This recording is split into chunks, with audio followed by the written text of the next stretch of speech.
Want to speak real Italian from your first lesson? Sign up for your free lifetime account at ItalianPod101.com. Hi everybody, Marika here. Welcome to Ask a Teacher, where I'll answer some of your most common Italian questions. The question for this lesson is, how can I correctly conjugate the adjective bello? Bello is a very common Italian adjective that means beautiful or good. Despite being common, it's irregular and doesn't follow the regular forms of adjectives. It follows the article rules instead. Let's see all the forms it can take. Just like the masculine article lo, it's bello before a masculine noun starting with z, x, ps, pn, gn, y, s plus consonant. For example, bello zaino, beautiful backpack, bello spettacolo, good show. The adjective becomes bel with an apostrophe before a masculine noun starting with a vowel. For example, bell'uomo, beautiful man. Sg is the plural form for lo and l apostrophe. With an apostrophe similar, belli is the plural form of bello and bel. Belli zaini, beautiful backpacks, belli uomini, beautiful men. It's bel before all other masculine nouns, which would take the masculine article il. For example, bel gatto, beautiful cat.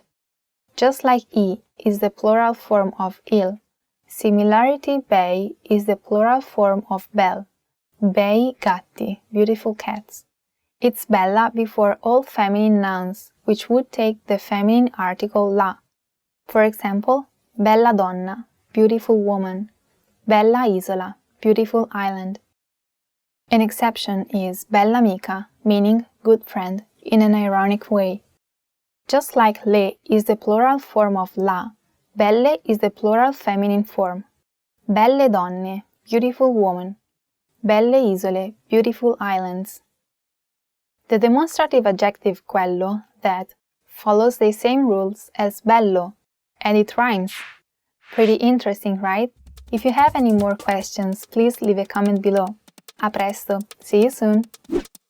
Hi everybody, Marika here. Welcome to Ask a Teacher, where I'll answer some of your most common Italian questions. The question for this lesson is, how can I use the particle ci? The Italian word ci can have different roles and thus different meanings. It can be a personal pronoun for the first person plural. In this case, it means us. Here are some examples. Paolo ci ha invitato alla festa. Paolo invited us to the party. La nonna ci leggeva dei libri. Grandma used to read us books. You have to use ci with reflexive and reciprocal verbs when referring to the first person plural, we. Let's consider the reflexive verb svegliarsi, to wake up. We wake up at 6. In Italian, that's ci svegliamo alle 6. Here is another example with iscriversi, which means to enroll. We enrolled at the university. An example of ci used with a reciprocal verb is the well-known expression ci vediamo. This stands for see you soon, but literally means we'll see each other. Ci can also be an adverb of place, meaning there. Let's see a couple of examples.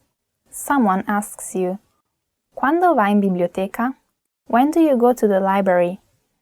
You could answer ci vado tutti I giorni. This means I go there every day. Another example. Ci sono molte regole in italiano. There are a lot of rules in Italian. Lastly, sometimes ci takes the place of noun phrases introduced by the preposition a, especially with certain verbs. Let's see a few examples. First, let's consider pensare a, which means to think about. You may hear non ci pensare, meaning don't think about it. Here, ci may stay for quel problema, about that problem. Next is credere a, to believe in. You may hear ci credo. This means I believe in that. Here, ci may stand for addio, in God, or alla notizia, meaning in the news. Last, let's see giocare a, to play at. Ci hai mai giocato? Means, have you ever played at it? Here, ci may stand for a questo gioco, at this game. It's not as difficult as you thought, right? If you have any more questions, please leave us a comment. Ci vediamo. See you soon. Ciao ragazzi, hi guys, I'm Desiree. Welcome to 10 ways to remember words. Associo parole nuove con parole che suonano simili nella mia lingua madre. I associate new words with words that sound similar in my native language. Okay, for example, we have with English and Italian a lot of words that are similar. For example, lingua, language, linguaggio. Cerco di usare la lingua abitualmente nel contesto della vita quotidiana. I try to use the language routinely in the context of daily life. Let's say you're washing the dishes and you think, oh, how do I say washing the dish in Italian? And then you start thinking about how to say that. Lavare i piatti. Just think about the things that you're doing and how you would explain them in the new language. Dico parole ad alta voce in modo che io possa davvero sentirle. I say words out loud so that I can actually hear them. This is a great thing to do. Like, my problem with English, especially in the beginning, I didn't really talk English. I didn't speak that with anyone. And that was a problem because I still now, maybe if I hear a word, I know what it means. But then when I have to say that, I'm not sure about how to pronounce that. So yeah, practice to say words out loud. Guardo spesso I video in TV o su YouTube che sono stati progettati per i bambini. I often watch TV or YouTube videos that are designed for young children. Yeah, this is a great way because, for example, cartoons, so things that are for children, they make you understand what they're doing without saying that. Also, you should try watching something that you watched already so you can understand how to say the same thing that you already know in the new language that you're studying. I would do that. Imparo l'origine delle parole e come le diverse parole sono legate le une alle altre. I learn about the roots of words and how words are related to each other. For example, parole in Italian, words, and parlare, speak, it's the same root, same origin, the same radice, we would say. Parola, parlare. Io uso le ripetizioni. Leggere, scrivere e pronunciare le parole più e più volte. I use repetition, reading, writing and speaking words over and over again. Be careful with repetitions because, for example, to me, after I repeat a word a lot of time, I'm like, does this word really exist? I'm not sure anymore about the word itself. So yeah, do that, but maybe with a lot of words, not just one per time. Keep them written somewhere. So even later you can check if you know the words and actually see your improvements. Parlo il più spesso possibile con i madrelingua. I speak as often as possible with native speakers. Maybe also if they don't correct you because they're not teachers or because they just want to talk, it's still useful to see if they at least understand what you're trying to say. So don't worry about mistaking because it's okay and be careful not to switch to another language just because it's easier. Keep focused on using the new language. Provo a pensare in italiano così che diventi naturale. I try to think in Italian so it becomes natural to my thought process. I would advise you to do that at the end of the day, like trying to think in the new language about what you did today. In order to go to school, I was waiting for the bus. Per andare a scuola stavo il bus. What's waiting again? And you don't remember? You can check it, write it down, you will remember faster. Aspettare, by the way, if you want to know. Stavo aspettando il pullman. Ascolto canzoni e memorizzo I testi.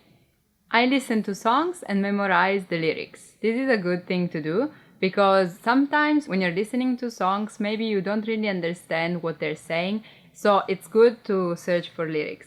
Try to sing along with them the next time you hear the song. So you see if you really know, if you really learned the word. Because sometimes in songs, singers use words or expressions that we don't use in daily life. Be careful about that, but still it's a great exercise.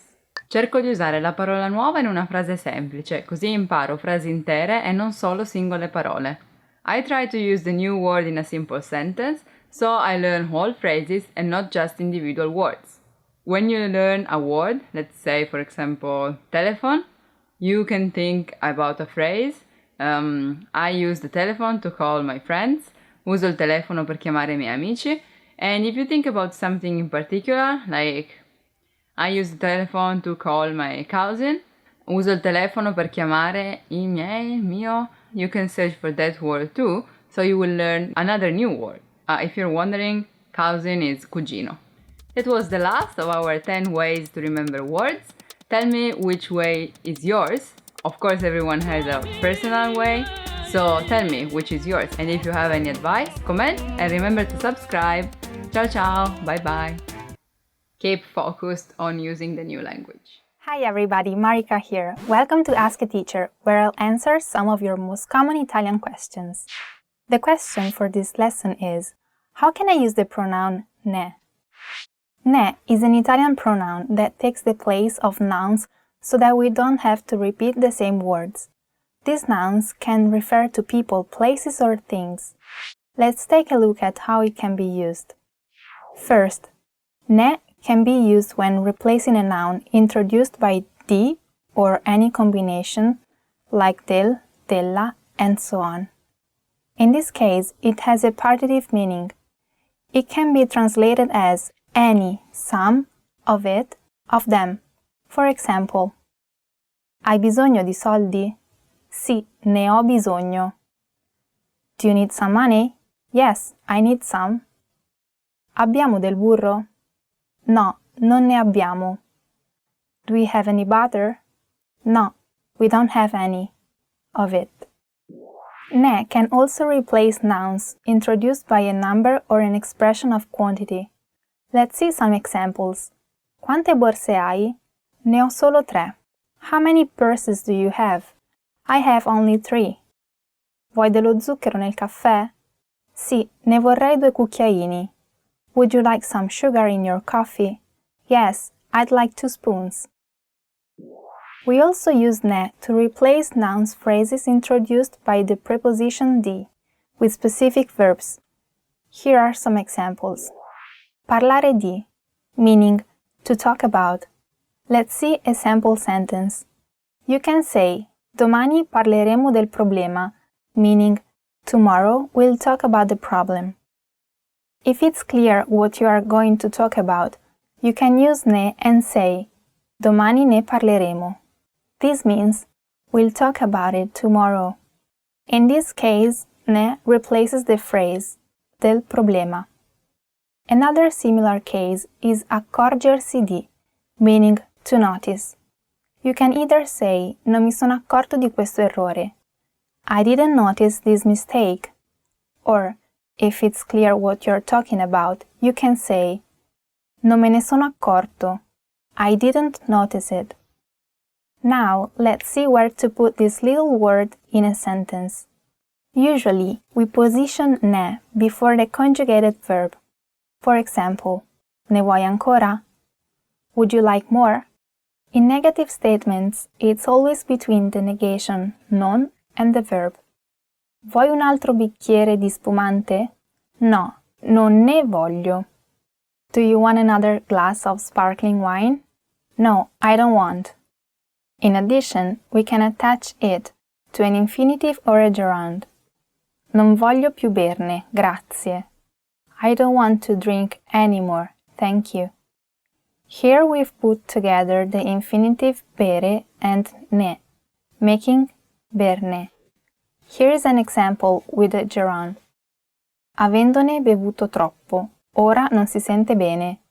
Having drunk too much, now he doesn't feel well. There are several rules, so at first try memorizing and actually using a few expressions with ne. You'll eventually get the hang of it. Start with these 3. Che ne pensi? What do you think about it? Non ce n'è più. There is no more of it. Ne vuoi? Do you want some? They are pretty simple, right? If you have any more questions, please leave us a comment below. A presto! See you soon! Hi everybody, Marika here. Welcome to Ask a Teacher, where I'll answer some of your most common Italian questions. The question for this lesson is, what is gerundio? Gerundio, or in English, gerund, is a verb non-finite mood. This means that you don't need to conjugate it. It's very similar to the continuous form of English verbs ending in ing. As we said, it's very convenient as you don't need to conjugate it. It only has two endings, ando for verbs ending in are and endo for verbs ending in ere and ire. Another reason why it's easy is that it only has two tenses, present and past. Here are some verbs in the present gerund. Parlando, talking, from parlare, to talk. Cadendo, falling, from cadere, to fall. Dormendo, sleeping, from dormire, to sleep. To form the past gerund, use the right auxiliary essere, to be, or avere, to have, in the present gerund, plus the past participle of the main verb. Here is the past gerund of the same verbs. Avendo parlato, having talked. Essendo caduto, having fallen. Avendo dormito, having slept. You can use the gerund alone for two actions happening at the same time. Studio ascoltando la musica. I study listening to music. To say why something happens. Essendo stanca, andrò a letto. Being tired, she went to bed. To express a possibility, a hypothesis. Volendo, potremmo andare al cinema. If you wanted to, we could go to the movies. Another way you can use the gerund is combined with the verb stare, to stay, to be. If you combine the present tense of stare and the gerund, you get the present continuous. For example, sto studiando italiano. I am studying Italian. Tu stai leggendo. You are reading. If you combine the imperfect tense of stare and the gerund, you get the past continuous. Stavo studiando italiano. I was studying Italian. Tu stavi leggendo. You were reading. Pretty easy, right? If you have any more questions, please leave us a comment. Hi everybody, Marika here. Welcome to Ask a Teacher, where I'll answer some of your most common Italian questions. The question for this lesson is, when should I use the subjunctive or congiuntivo? The subjunctive is a verb mood used to express doubt, hope, fear, or possibility. In other words, the subjunctive expresses subjectivity. Basically, you need it to express anything that isn't a sure fact. So, where should you use the subjunctive? In subordinate clauses introduced by a verb expressing doubt, a supposition or a guess. Look at the difference between these two sentences. So che sei stato tu, indicative, versus penso che sia stato tu, subjunctive. I know it was you, versus I think it was you.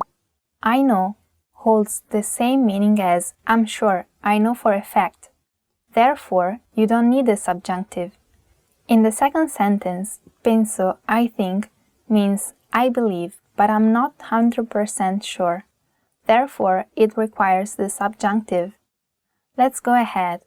You also need the subjunctive in subordinate clauses introduced by a thinking verb.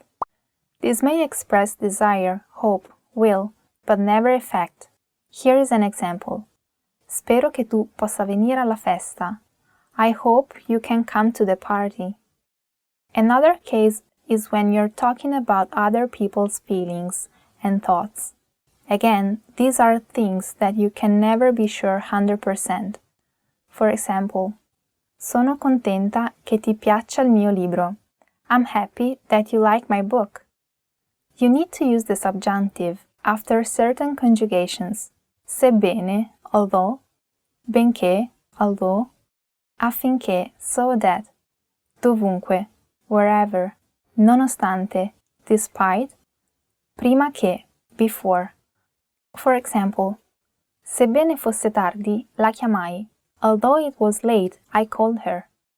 Diglielo, prima che sia troppo tardi. Tell him, before it's too late. You should use the subjunctive after impersonal expressions such as bisogna che, it's necessary that. È necessario che, it's necessary that. È possibile che, it's possible that. È probabile che, it's probable that. For example, è probabile che piova domani. It's probable that it will rain tomorrow. To form the polite imperative. Italian imperative doesn't have all the persons, so the third person borrows its form from the present subjunctive. Prego, si sieda. Please, have a seat. Finally, you need a subjunctive in the if clauses of the second and third conditional. You'll study this later. For now, here is an example. Se lo sapessi, te lo direi. If I knew, I'd tell you. Colloquial Italian often replaces the subjunctive with the indicative. It's not unusual to hear prima che te ne vai, before you leave, instead of prima che tu te ne vada. Or you might hear sono contenta che ti piace, I'm happy you like it, instead of sono contenta che ti piaccia. This is actually a very controversial topic. Some people don't accept these examples as correct Italian, but language is a living thing, so who knows how it'll change in the future. Pretty interesting, right? If you have any more questions, please leave us a comment. A presto, see you soon! Want to get cheat sheets, audiobooks, lessons, apps, and much more every month for free? Just click the link in the description to get your free language gifts of the month. Hi everybody, Marika here. Welcome to Ask a Teacher, where I'll answer some of your most common Italian questions. The question for this lesson is, why don't I always need to conjugate the verb in a subordinate clause? Sometimes Italian seems simpler than English because it can have an infinitive verb, whereas English has a conjugated form. For example, lui sa di avere ragione. He knows he is right. Why is avere not conjugated? What are the rules that regulate this? The sentence in the example above can be divided into two clauses. Lui sa di, meaning he knows that, is the main clause. Avere ragione, literally to be right, is the subordinate clause. In English, it's translated as he is right. This is a special kind of subordinate clause called implicit. Implicit subordinate clauses feature a non-finite mood verb, which means not conjugable verb. Infinitive is the most used in Italian. If the subject of the main clause and the subordinate is the same, the infinitive can replace clauses beginning with che. Sounds complicated. Look at these examples. Non sono sicura che partirò. I'm not sure I will leave. You can say non sono sicura di partire. Mario sa che è bravo in matematica. Mario knows he's good at math. You can say Mario sa di essere bravo in matematica. When the subject in the two sentences is the same and the first verb is a thinking verb, your only option is to use the infinitive in the second sentence. So if you want to say I hope I will leave, you have to say spero di partire, not spero che io parta. The second one is too wordy and sounds unnatural. However, if the subjects are different, you must use the subjunctive. Spero che Laura parta. I hope Laura will leave. Pretty simple, right? If you have any more questions, please leave us a comment. A presto, see you soon! Hi everybody, Marika here. Welcome to Ask a Teacher, where I will answer some of your most common Italian questions. The question for this lesson is, essere o avere? How can I choose the right auxiliary verb in compound verbs? In Italian, when forming compound tenses, such as the present perfect or passato prossimo, you'll need an auxiliary verb. This will either be essere, to be, or avere, to have. In English, you don't have to make this choice, as you only need to have. That's why deciding which auxiliary to use in Italian can be a bit difficult at first. Let's have a look at some rules that will help you choose the right auxiliary. The first thing you need to remember is that transitive verbs always need avere. Let's see some examples. Io ho mangiato una mela. I have eaten an apple. Mangiare, to eat, is a transitive verb, meaning that it can have a direct object. Giorgio ha guardato un film. Giorgio has watched a movie. Guardare, to watch, is also transitive. Abbiamo conosciuto Laura. We have met Laura. Conoscere, to meet, is also transitive. Reflexive verbs, on the other hand, always use essere. Let's see an example. Mi sono innamorato. I have fallen in love. Innamorarsi, to fall in love, is reflexive. Verbs in the passive form also use essere. La mela è stata mangiata. The apple has been eaten. È stata mangiata, meaning has been eaten, is a passive form of mangiare, to eat. What about intransitive verbs? Some use essere and others avere. Although there are no set rules, here are some things you can look out for.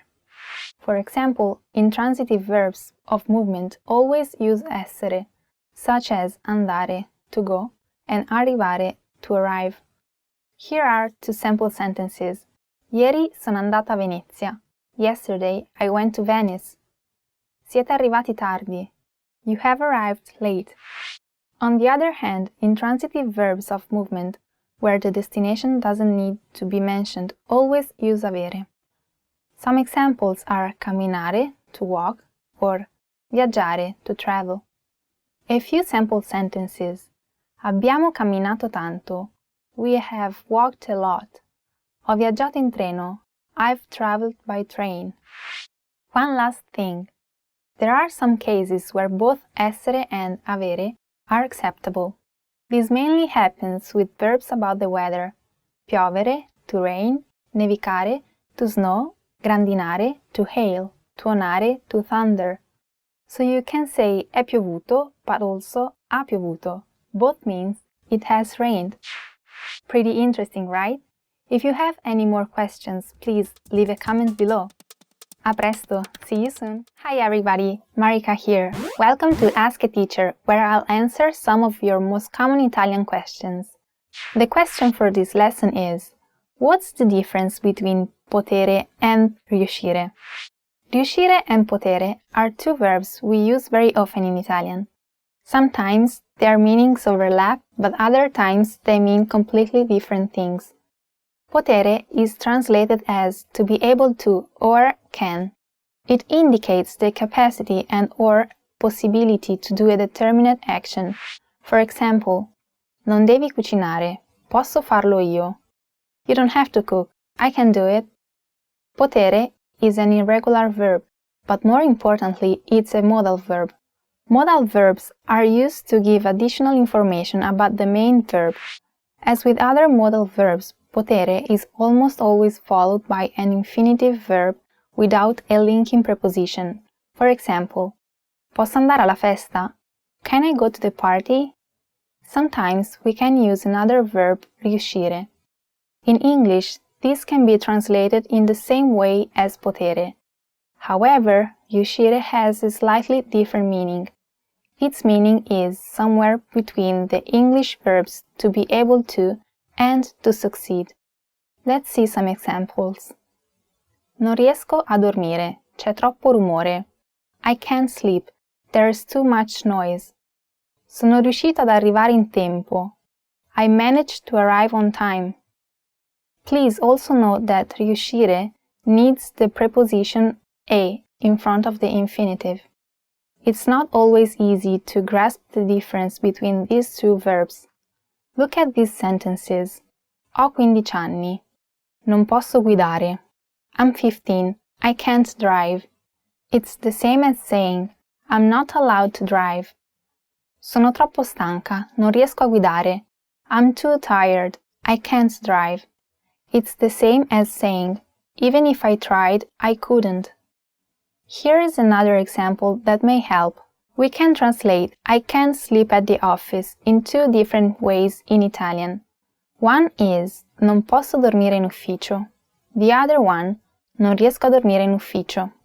The first one is the most likely, as it means that I can't sleep because of the office rules. The second one, instead, means something like I can't manage sleeping at the office. The speaker can't sleep not because of the rules, but because of the noise or another secondary reason. Sometimes it doesn't matter which verb you choose. For example, you could say non posso venire alla festa or non riesco a venire alla festa. Though their nuance is different, the meaning is the same. I can't go to the party. To recap, keep in mind that there are some situations where you can't use riuscire to express the same meaning. Situations like when you ask for permission, posso uscire? Can I go out? When you ask for someone's help, qualcuno può aiutarmi? Can anyone help me? When you make a suggestion, potresti provare? Could you try? Pretty interesting, right? If you have any more questions, please leave a comment below. Hi everybody, Marika here. Welcome to Ask a Teacher, where I'll answer some of your most common Italian questions. The question for this lesson is, how do reflexive verbs work? Reflexive verbs are one of those elements that don't really have an English counterpart. A verb in Italian is reflexive when the subject carries out the action on itself. Please note that not all verbs can be reflexive. The infinitive form of a reflexive verb is made by dropping the infinitive ending e from are, ere, and ire, and adding the pronoun si. For example, svegliare, svegliarsi, to wake up. Reflexive verbs, when conjugated, are preceded by a reflexive pronoun that complies with the subject. Let's see an example. Vestire, to dress. PS, vestirsi, reflexive form, to get dressed. Maria veste il manichino. VS, Maria si veste. In the first example, the object of the verb vestire is the mannequin, while in the second sentence, the object is Maria herself. Subject and object coincide. The reflexive pronoun si is conjugated as follows. Io mi vesto, I get dressed. Tu ti vesti, you get dressed. Lei si veste, she gets dressed. Noi ci vestiamo, we get dressed. Voi vi vestite, you get dressed. Loro si vestono, they get dressed. In compound tenses, reflexive verbs have essere, to be, as auxiliary verb, so we always form the passato prossimo of the reflexive verbs with essere. Let's see some examples. Maria si è vestita, Maria has got dressed. Ci siamo svegliati, we have woken up. We can also use reflexive verbs as reciprocal verbs. The subject is always plural. The reciprocity of the action that the verb expresses often translates in English as each other. For example, noi ci amiamo, we love each other. Loro si salutano, they say hello to each other. It's easier than you thought, right? If you have any more questions, please leave a comment below. A presto, see you soon! Hi everybody, Marika here. Welcome to Ask a Teacher, where I'll answer some of your most common Italian questions. The question for this lesson is, what are masculine and feminine nouns and how are they different? In Italian, all nouns have a gender. A noun can either be masculine or feminine. That applies to plural nouns too, and to all the words that can modify nouns, such as articles and adjectives. Other Romance languages have similar system of masculine and feminine nouns.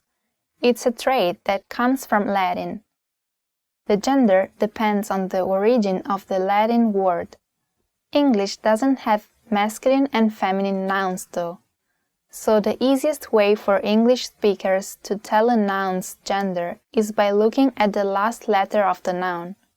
If a noun ends with O in the singular and E in the plural, it's usually masculine.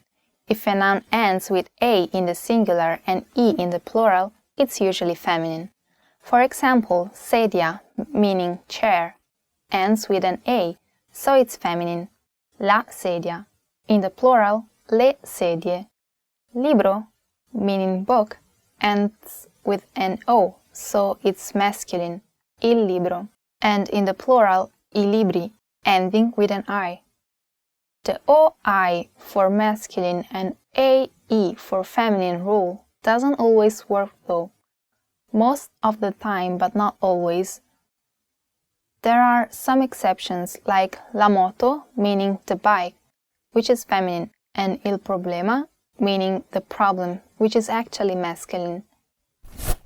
To make things even more complicated, there is a third class of nouns ending with E in the singular and I in the plural. These can be masculine or feminine depending on the word. That's why it's important to learn nouns and their respective genders together with the right definite articles. The definite articles are different from each gender, so they'll help you remember. For example, take bicchiere, meaning glass, which is in that third category of nouns ending in E. The right article for bicchiere is il, so il bicchiere is masculine.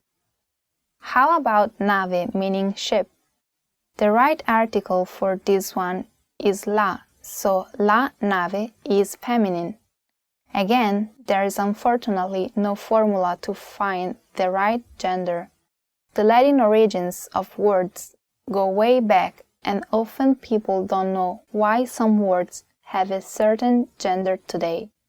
Your best guide is going to be our first rule, singular O and plural I for masculine, and singular A, plural E for feminine.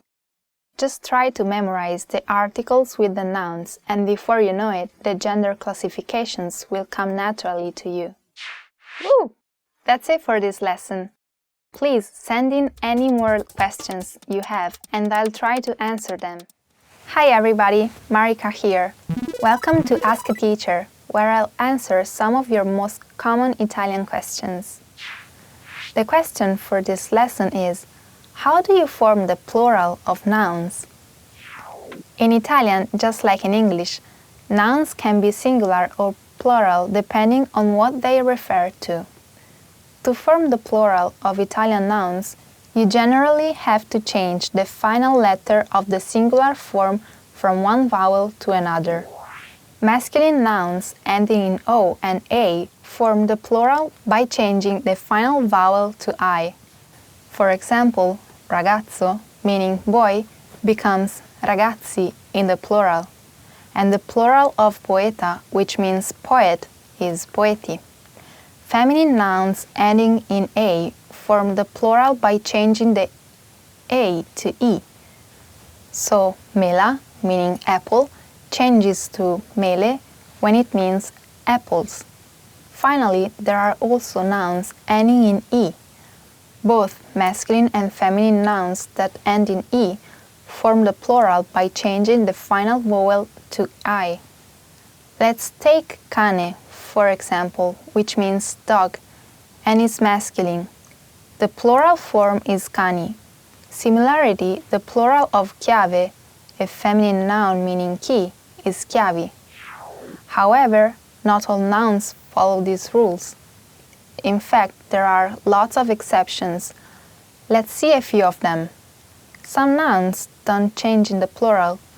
You can still tell if a noun is plural because the definite article or its adjective will be in the plural form, but the noun itself doesn't change. Among the words that remain unchanged in plural, there are all nouns ending in accent vowels like caffè, meaning coffee, or città, meaning city. Foreign nouns ending in a consonant, for example, computer, film, or sport. Singular nouns that end in I, crisi, meaning crisis, or brindisi, meaning toast. Monosyllable nouns, for example, re, which means king. Some nouns have an irregular plural form. For example, man in Italian is uomo, while men is uomini. And there are even Italian nouns that change gender when they become plural. For example, finger is masculine in the singular form, il dito, but becomes feminine in the plural, le dita. Plurals sometimes can be a challenge even for native Italian speakers. However, exceptions are exceptions. You shouldn't obsess over them. Just memorize the few rules I told you in the beginning and go from there. Pretty interesting, right? If you have any more questions, please leave a comment below. A presto! You've decided to study a new language, so now what? Well, you want to become fluent fast, right? Here are the top 5 shortcuts to learning a language. Number 1. Create a study schedule and set some goals. Many language learners are unorganized. Creating a schedule allows you to free up time to study consistently. Goals give you motivation and something to strive for. Number 2. Make it fun. If you learn how to make your study time enjoyable, chances are you'll be more inclined to study. Watch a TV show with subtitles or listen to some music. Number 3. Find a language partner. This is the best way to improve your conversation skills. It will help you gain fluency even faster and increase confidence when speaking. Number 4. Use word lists to build up a solid vocabulary. This is a great way to build up your fluency, one word at a time. Luckily, we have all the word lists you need, with a range of topics, from food to love. Choose whichever language you want to study and go! Number 5. Don't be afraid to make mistakes. Nothing helps you improve more than correcting your own errors. You're more likely to remember it correctly the next time around. Everyone makes mistakes. Don't be afraid to learn from them. There's no magical way to learn a new language overnight, but doing all of these can really help your learning process. And remember, if you're interested in getting on the fast track to fluency, sign up for your free lifetime account. No credit card required, and you'll get the best free online resources. Start learning now. Want to speak real Italian from your first lesson? Sign up for your free lifetime account at ItalianPod101.com. Hi everybody, Marika here. Welcome to Ask a Teacher, where I'll answer some of your most common Italian questions. The question for this lesson is, what are modified nouns? In Italian, you can modify nouns. That allows you to convey feelings such as love, hate, or irony in a concise and effective way. Modified nouns, called nomi alterati, can take different endings that convey different feelings. They are usually divided into categories. Let's see which ones. To describe something positively or negatively, you can use pezzeggiativi and dispregiativi. Pezzeggiativi express endearment. Some common suffixes are uccio and ino. For example, tesoruccio, sweetheart, gattino, kitten. Dispregiativi express dislike. Common suffixes are accio and astro. For example, scarpaccia, ugly shoe, giovinastro, loud. To describe the aspect of something, you can use accrescitivi and diminutivi. Accrescitivi indicate a big size. The most common suffix is one. For example, ragazzone, big boy, nasone, big nose. Diminutivi indicate smallness. Common suffixes are ino, etto, otto, ello. For example, topino, little mouse, bacetto, small kiss, leprotto, small hair, alberello, little tree. Be aware of fake modified nouns, or falsi alterati. These are words that look like modified nouns but mean a total different thing. Matto means crazy person, but mattone is not a big crazy man, it's a brick. and mulino means mill, not a small mule, that's mulo. Italian children often learn funny nursery rhymes in school about these false modified nouns. Here is one I just invented. Ready? Take note. La gomma per cancellare, il gommone per andare al mare. Col burro puoi cucinare, ma del burrone non scivolare. Se vedi un lampo, c'è il temporale. Se vedi un lampone, lo puoi mangiare. Which means the eraser to erase, the raft to go out to the sea. With butter you can cook, but don't sleep on the ravine. If you see lightning, that's a storm. If you see a raspberry, you can eat it. Pretty fun, right? Do you know any other false modifying noun?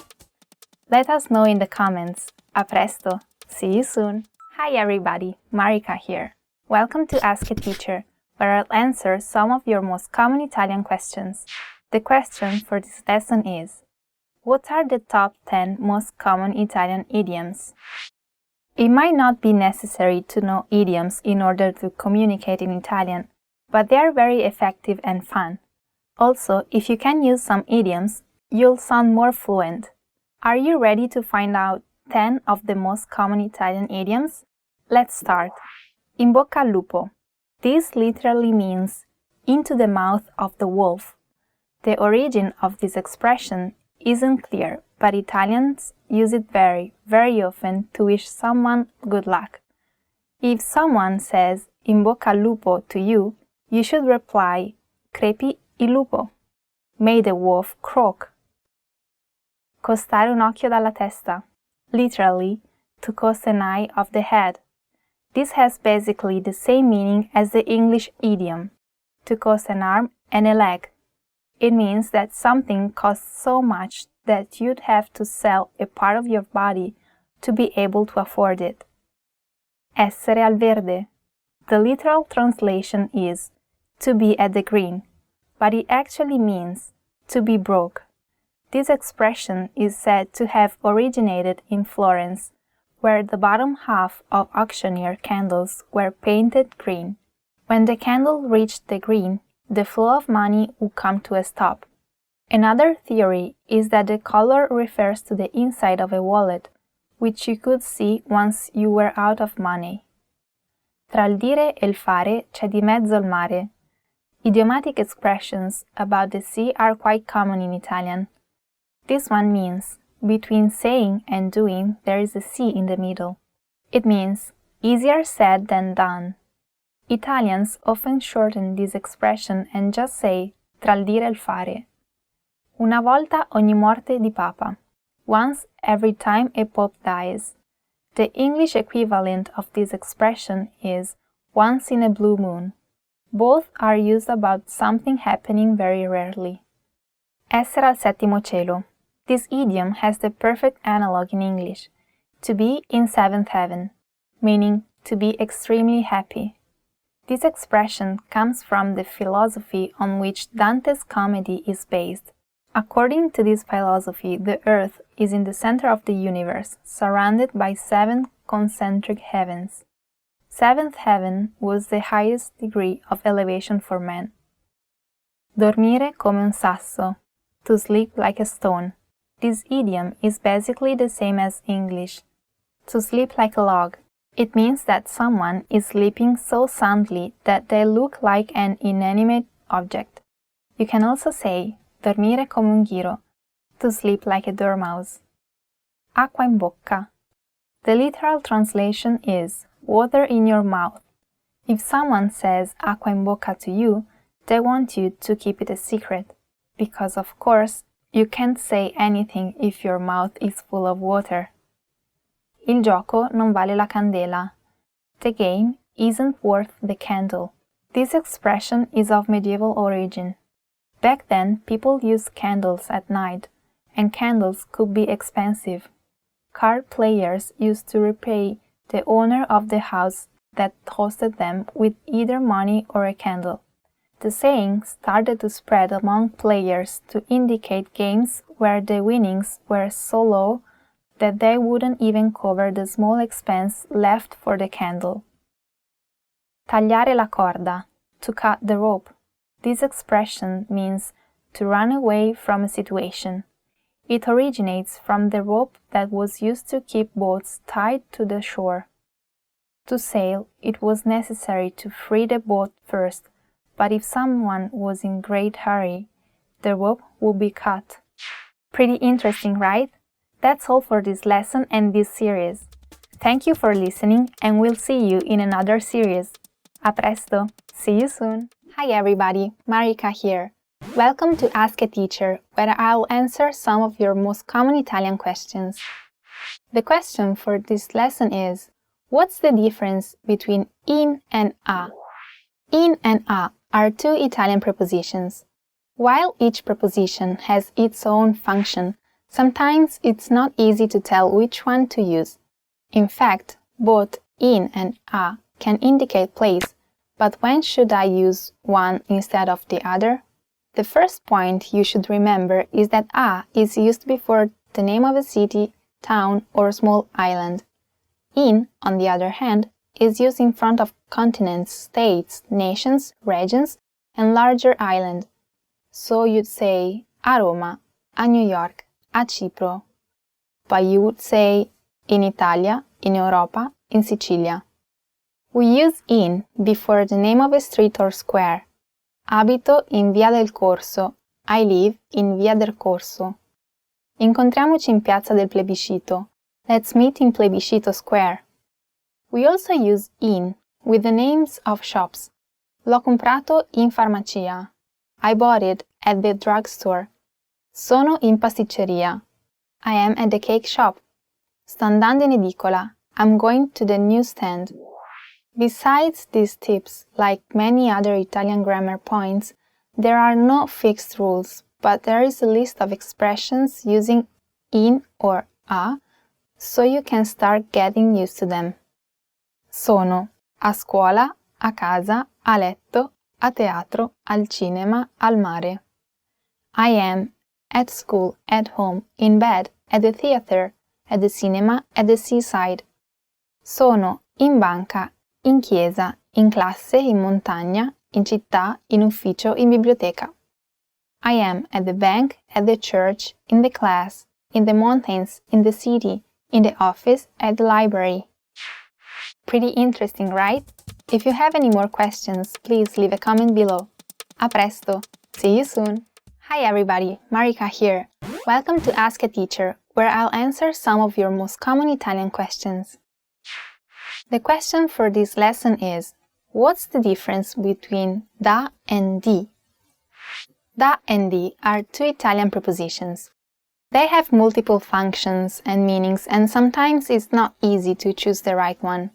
For example, both da and di can be translated as from, but they are not interchangeable.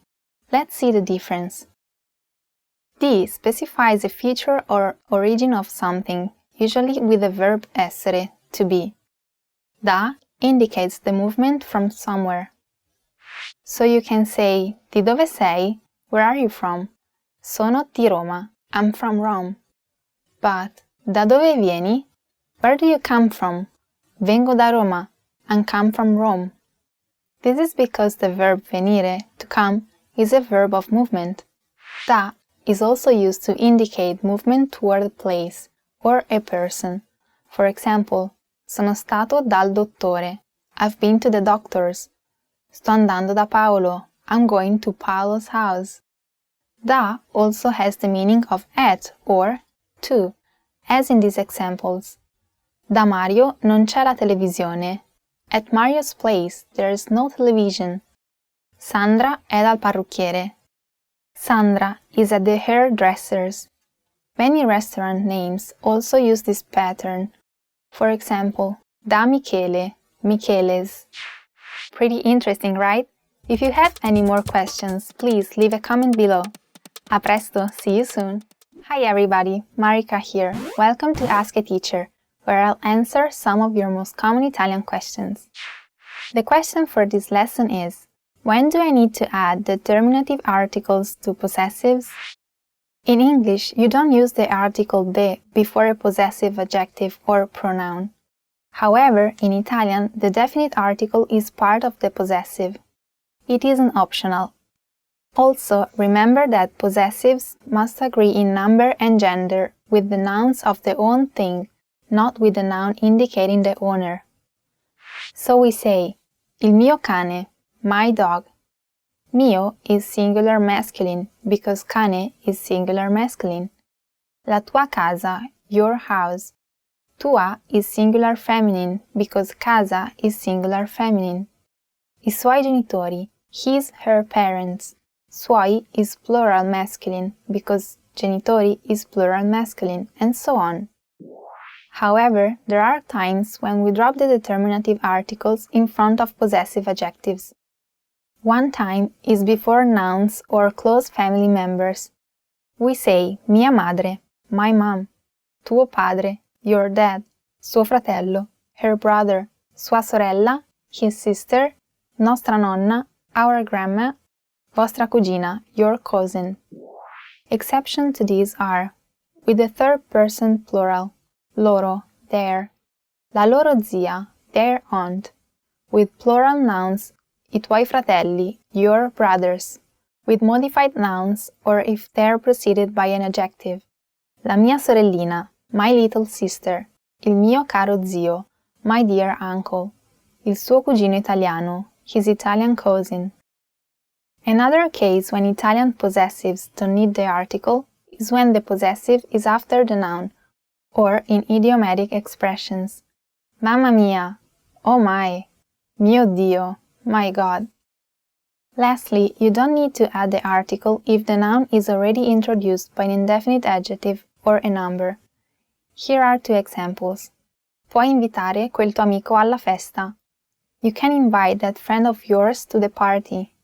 Loro sono due miei amici. They are two friends of mine. Pretty interesting, right? If you have any more questions, please leave a comment below.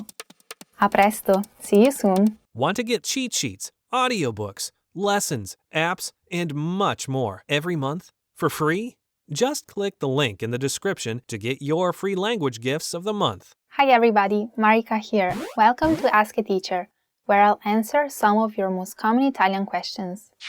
The question for this lesson is, can I also make profession names feminine?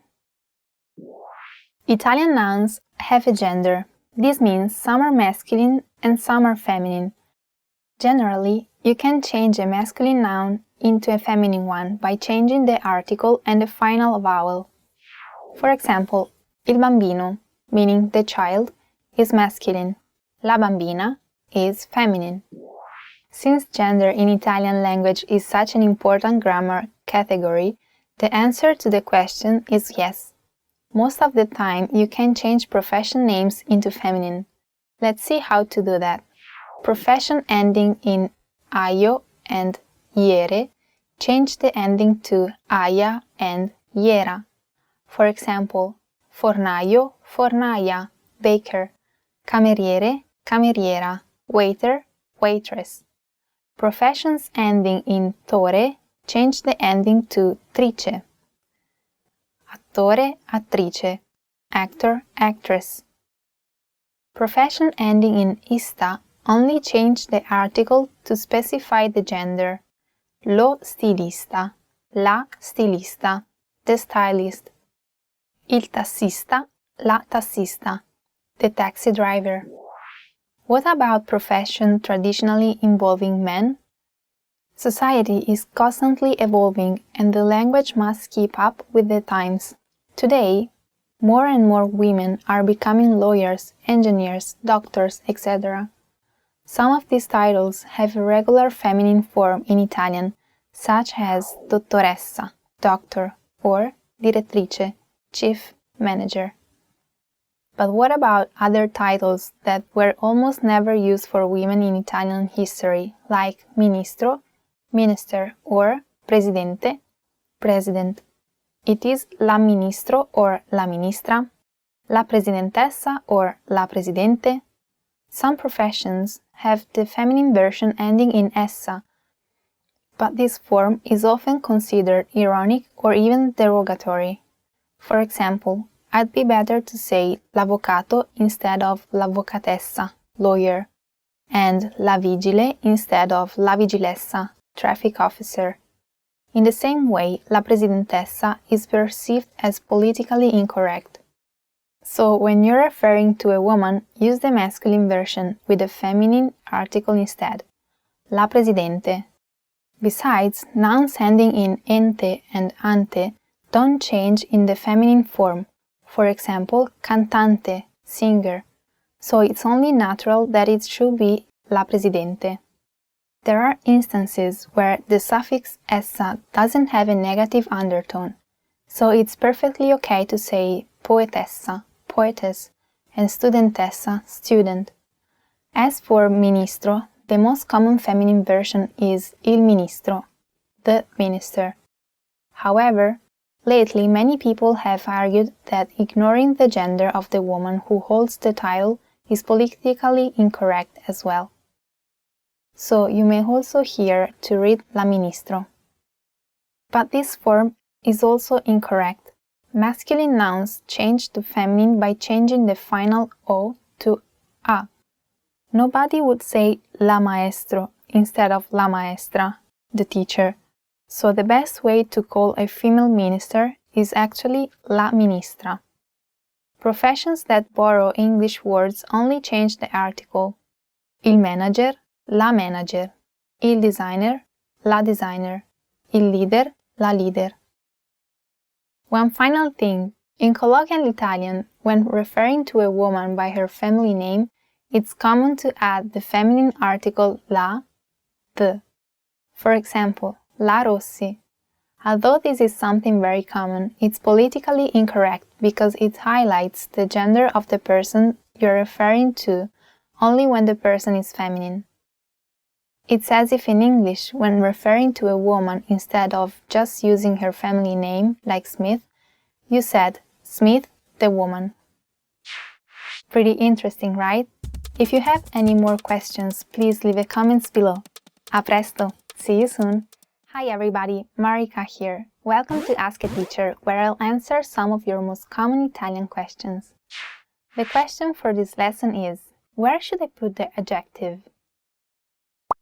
Usually, descriptive adjectives in Italian are placed after the noun they modify. For example, la mela rossa, the red apple, il tavolo verde, the green table. However, sometimes you can put an adjective before the noun. There isn't a fixed rule for when you can invert the order, but here is a tip. The adjective put after the noun is denotative. The meaning is literal. The adjective put before the noun is connotative. The meaning is suggestive. Let's see some examples. Un calciatore grande can be translated as a big footballer. The meaning here is literal. The guy is tall and well set. Un grande calciatore means a great footballer. The meaning here is figurative. We don't know if the guy is short or tall. The important thing is he never misses a goal. Un vecchio amico and un amico vecchio are both translated as an old friend in English, but they are not the same. When vecchio is before the noun, it means long-standing. When it's after the noun, it means advanced in years. Here's another example. Ho visto un nuovo film. Here, nuovo has the same meaning as another. I've seen another movie. Ho visto un film nuovo. Here, nuovo is used in its literal meaning. I've seen a new movie. Sometimes the meaning doesn't change, regardless of where you put the adjective. For example, una bella poesia or una poesia bella both mean a beautiful poem. However, some adjectives always come after the noun. These include adjectives that specify color, shape, nationality, religion, category. Occhi azzurri, blue eyes. Una scatola quadrata, a square box. Un ragazzo americano, an American boy. Adjectives that come from the present participle They end in ante or ente, or from the past participle ending in uto, ato, ito. For example, un essere vivente, a living being, un sole abbagliante, a dazzling sun, un libro bruciato, a burned book, un paese evoluto, a developed country. Adjectives modified by a suffix ino, etto, uccio, accio, etc. Un bambino piccolino, a tiny child, un colore giallastro, a yellowish color. Finally, here's something that may surprise you. English adjectives occur in a specific order: quantity, quality, size, age, and so on. In Italian, on the other hand, the order doesn't really matter when there's more than one adjective. So, if you want to say a beautiful, tall, young woman, you can say una donna bella, alta e giovane, or una donna giovane, alta e bella, or una donna alta, giovane e bella, and other combinations too. Pretty interesting, right? If you have any more questions, please leave a comment below. A presto, see you soon! Hi everybody, Marika here. Welcome to Ask a Teacher, where I'll answer some of your most common Italian questions. The question for this lesson is, what does it mean when people say that Italian is a Romance language? Well, in this case, Romance probably isn't the kind of romance that you're thinking of, with hearts, roses, and people falling in love. Romance actually refers to a family of languages. The Romance family is originally from Western and Southern Europe. For example, you might have noticed that Spanish and French are very similar to Italian, especially when they compare to other languages. You are seeing the family resemblance. They are all Romance languages. And their common ancestor is Latin. Latin is an ancient language, and it's no longer widely used as part of public life. Latin emerged on the Italian peninsula as early as the 8th century BC. After the collapse of the Roman Empire, some 12 centuries later, vernacular forms of the language were given new space to develop. During the early modern period, emerging nation-states standardized these forms and made them into the Romance languages we know today. These Romance languages later spread from Europe to Africa, the Americas, and even as far as Southeast Asia and Oceania. Italian has actually stayed the closest to its Latin roots, especially in terms of vocabulary. Romance languages farther away from Italy aren't quite as close to Latin as Italian, but they share the same roots. That's why Romance languages are sometimes also called Neo-Latin languages. Pretty cool, right? Do you have any more questions? Leave them in the comments below and I'll try to answer them. A presto! Hi everybody, Marika here. Welcome to Ask a Teacher, where I'll answer some of your most common Italian questions. The question for this lesson is, do Italians only speak Italian, or are there other languages commonly spoken in Italy? Italian is such a famous and beautiful language that many people only know about Standard Italian. However, that's only half the story. Actually, many Italians are native bilinguals. Italian is the most widely spoken language in Italy, but there are lots of regional languages or dialects called dialetti. People don't really use dialects in official or formal settings. That's why Italian is the official language of Italy. It's necessary to have a common language everyone can understand and use together. For the most part, dialects are only spoken and used in casual situations. A few of the major dialects might sound familiar to you. The major ones are Napolitan, Sicilian, Sardinian, Venetian, and Friulan, and there are a lot more. You probably won't be able to find a full list of dialetti online. There are two main reasons why. Dialects don't have a written literature, so few documents have been written about them. In fact, most children learn a dialetto at the same time they learn Standard Italian. The difference is that Italian is what's used in schools, while dialects are used with family and friends.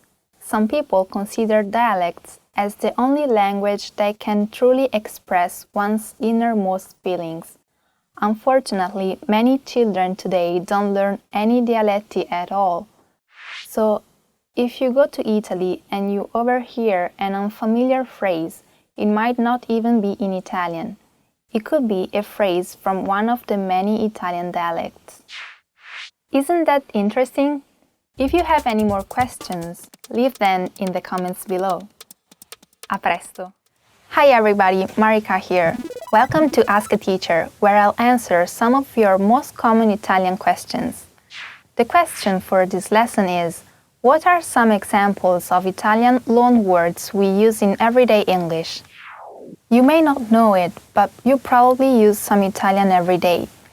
Did you know that bravo, dilemma, and paparazzi are Italian words? English is full of Italian loanwords. We use them in almost every aspect of our lives, especially in art, music, cuisine, and architecture. The most obvious is probably cuisine. I'm sure you've seen silly people try to imitate Italian by saying spaghetti, cappuccino, espresso, mozzarella, maccheroni. Well, they're actually Italian words. You might have seen al dente or pasta fresca, which means fresh pasta, on English pasta packages. Those are two different ways to prepare pasta. Did you know that the words zucchini and broccoli are also from Italian? Music and art also have plenty of Italian loanwords. Take finale, scenario, solo, and concerto. Those are all commonly used in English. There are lots more on a technical level too, like forte, fortissimo, piano, pianissimo, motto, stanza.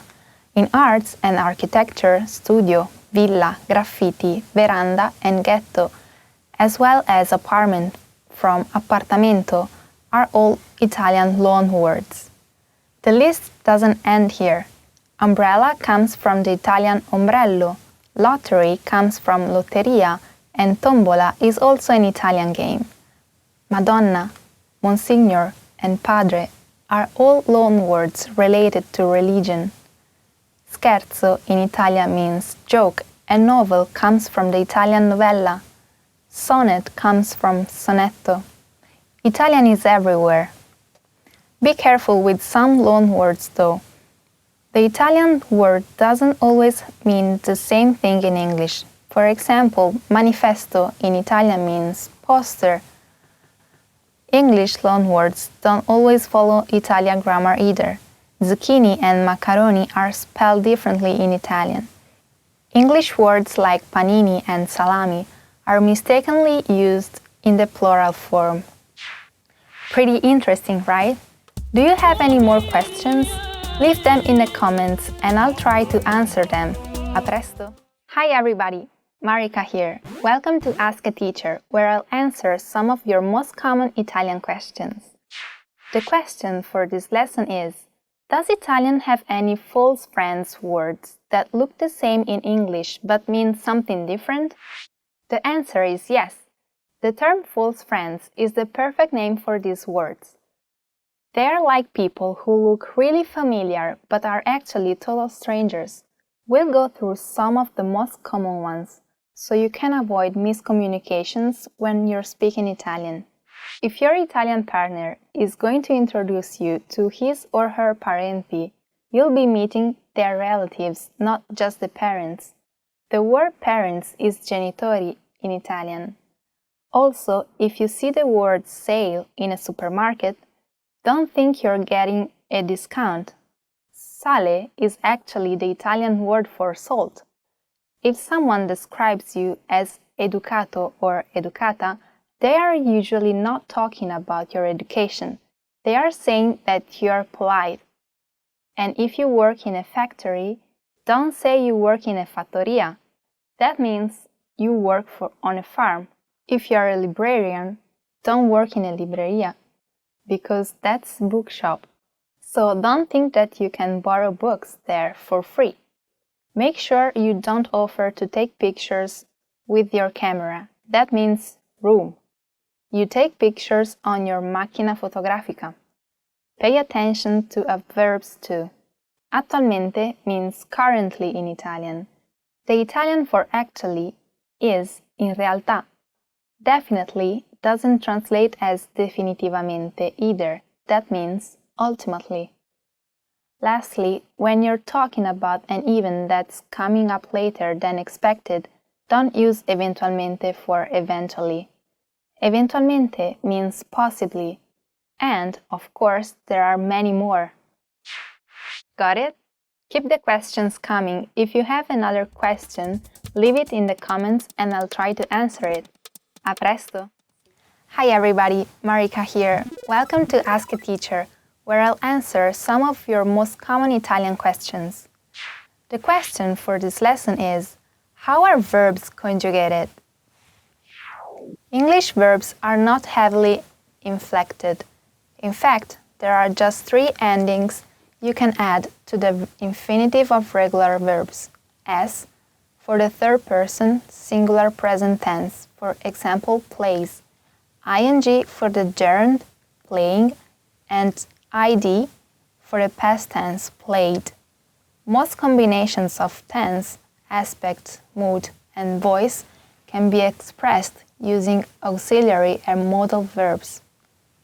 Italian, on the other hand, is a heavily inflected language. Italian verbs have lots of different endings depending on their subject, tense, and mood. The infinitive is the unconjugated form of the verb, the one you'll find in the dictionary. Italian verbs are divided into 3 main conjugation groups, according to their infinitive endings. Verbs of the first conjugation end in are, for example, parlare, meaning to speak. Verbs of the second conjugation in ere, for example, leggere, meaning to read. Verbs of the third conjugation end in ire, for example, dormire, meaning to sleep. Each group has a different and regular conjugation pattern. Even if there are a lot of irregular verbs, most Italian verbs follow one of these 3 systems of conjugation. Each conjugation pattern has different endings you'll need to add to the verb stem. To get the stem of a verb, all you have to do is take away are, ere, or ire. So the stem of parlare is parl, the stem of leggere is legge, and the stem of dormire is dorm. Verb endings are affected by mood, tense, person, number, and sometimes even gender. Let's take a look. Italian verbs have 4 finite moods. They are the indicative, to express facts, for example, io dormo, I sleep. The imperative, to give orders, for example, dormi, sleep. The subjunctive, to express doubt, hope, fear, and possibility, for example, che io beva, I drink. The conditional, to express an action that depends on another fact that may or may not happen, for example, io leggerei, I would read. There are also 3 non-finite moods, which usually have just one form. The infinitive, which is also the dictionary form, for example, parlare, to speak. The gerund for progressive tenses, for example, leggendo, reading. The participle, generally used as adjective or with the other verbs, for example, parlato, spoken. While mood shows the manner in which an action is expressed, the tense is what specifies when the action happens. The only Italian mood that has all 8 tenses in the indicative, which is also the most used mood. The only present tense is the present, io parlo, I speak. Past tenses include present perfect, io ho parlato, I have spoken. Imperfect, io parlavo, I spoke. Past perfect, io avevo parlato, I had spoken. Absolute past, io parlai, I spoke.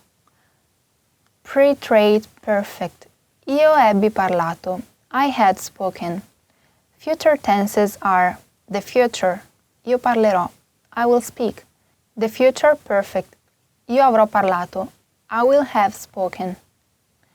The other moods only have a couple of tenses, usually present and past, except for the subjunctive, which has a few more. This looks like a lot, and it actually is one of the most challenging things even for native speakers. But don't panic. If you get started with the regular verbs in the indicative present tense, you will soon familiarize yourself with the conjugation patterns. Pretty interesting, right? Hi everybody, Marika here. Welcome to Ask a Teacher, where I'll answer some of your most common Italian questions. The question for this lesson is, when should I use formal Italian? First, let's see what formal Italian is and how it works. During formal situations in English, you may prefer certain words over others, or you may avoid certain constructions. But you don't need to change pronouns or verb patterns. Italian, however, has two different language registers, a formal or polite one, and informal or casual one. When addressing someone formally, you have to use a different pronoun and a different verb conjugation. The most important thing to remember is that the English second person singular you is translated as to in informal situations. In formal situations, it's translated as lei. Lei is also the third person singular feminine or she, but in formal speech it's used to address people of both sexes. So, if you are formally addressing a man using lei, make sure that the related verbs or adjectives are in the masculine form. Let's see an example. If you want to ask, "How are you?" in Italian, you have two options. Tu, come stai, is informal speech, and lei, come sta, is formal speech. Subject pronouns can often be omitted because the verb endings reveal the subject, so it's vital to conjugate the verbs accordingly. Here's another example. Mario, sei andato in vacanza? Which means, Mario, did you go on vacation? This is casual Italian. Mario è andato in vacanza also means, Mario, did you go on vacation? But it's polite. You may want to use the first one with a friend of yours and the second one with someone much older than you. Now, back to the original question. When will you need to use informal Italian? Usually, Italians tend to be friendly and informal, so they often avoid using formal speech, especially among young people. However, polite Italian is better when you meet someone for the first time or when speaking to older people or to someone in a higher business position than you. In the past, it was common to use voi, which is the second person plural pronoun, as a formal way of addressing someone. Nowadays, lei is the standard formal pronoun, but you may happen to hear also voi in some parts of southern Italy. Pretty interesting, right? If you have any more questions, please leave a comment below. A presto! Hi everybody, Marika here. Welcome to Ask a Teacher, where I'll answer some of your most common Italian questions. The question for this lesson is, what's the difference between sono and sto? If you study Italian, you may often come across sentences such as sto bene, grazie, meaning I'm fine, thanks, or sono italiana, which means I'm Italian. Sono is a conjugated form of the verb essere. Sto is a conjugated form of the verb stare. Now, both Italian verbs essere and stare can be translated as to be in English, but they are used differently. Essere is a direct equivalent of to be. Generally, it expresses a condition. You can use it for lots of different things like identity, as in sono Paola, I'm Paola, profession, as in sono un insegnante, I'm a teacher, nationality, as in sono italiana, I'm Italian, physical aspects, as in sono alta, I'm tall, emotions, as in sono felice, I'm happy. On the other hand, the meaning of the verb stare depends on the context we use it in. Let's see some of the most common ones. To be, as in sto bene, I'm well. To stay, as in oggi sto a casa, I'll stay home today. To fit, as in la maglietta non mi sta, the t-shirt doesn't fit me. To stand, stare in piedi. To lie, stare sdraiato. Also, a lot of idiomatic expressions use stare instead of essere. For example, stai zitto, be quiet, stai fermo, be still, stai attento, be careful. Stare is also used with the gerund verb forms in progressive tenses. For example, sto studiando italiano means I'm studying Italian, or stavano correndo, meaning they were running. To sum it up, we could say that stare refers to something that happens, while essere refers to something that is. Here is another tip. Keep in mind that sto is commonly used with adverbs, as in sto bene, I am doing well. Sono isn't. Sono can be used only with adjectives, and in sono italiana, I am Italian. Pretty interesting, right? If you have any more questions, please leave a comment below. A presto! See you soon!